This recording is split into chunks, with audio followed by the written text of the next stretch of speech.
राधे राधे। क्या आप जानते हैं कि हमारे कर्मों का दंड हमें अवश्य मिलता है। और हमारे शास्त्र भी कहते हैं, अवश्य में भुक्तभ्यम कृतम कर्म शुभाशुभम न भुक्तम शेते कर्म कल्पकोटिशतेरपि। कर्मों का फल अवश्य मिलता है, चाहे कोटान कोट जन्म बीत जाए, परंतु कर्म कभी नष्ट नहीं होते। एक ना एक दिन आपको अपने कर्मों का फल किसी न किसी जन्म में भोगना होता है।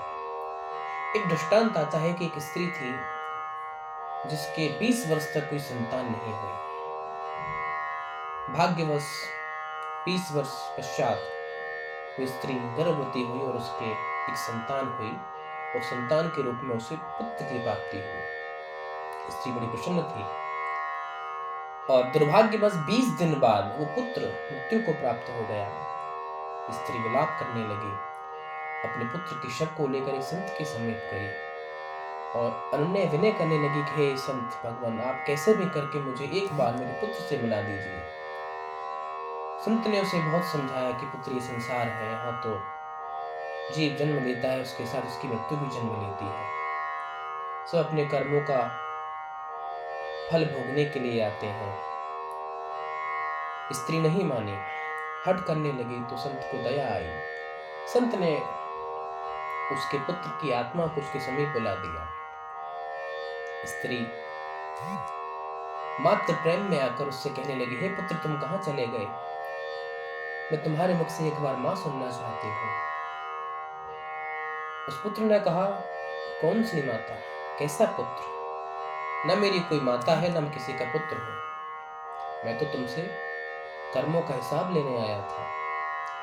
स्त्री बोली, कैसा हिसाब? तो उस आत्मा ने कहा कि पूर्व जन्म में तुम मेरी सौतन थी और तुम मेरे ही सामने मेरे पति को मुझसे छीन ले गई।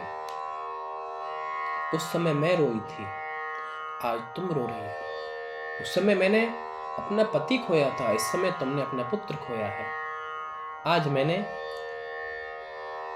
अपना हिसाब पूरा कर लिया। ऐसा कहकर वह आत्मा वहां से चली गई।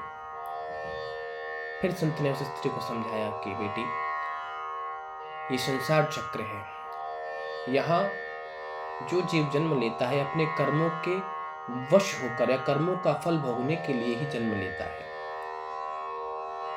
मैंने तुमसे पहले ही कहा था कि वो तुम्हारा पुत्र नहीं था, वो तो कोई जीव था जो तुमसे अपने कर्म का हिसाब लेने आया था।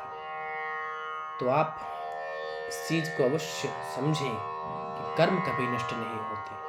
तो प्रयास करें कि किसी का अहित आपके द्वारा ना हो, जिससे कि आपको भी किसी कर्म का दंड ना भोगना पड़े। राधे राधे।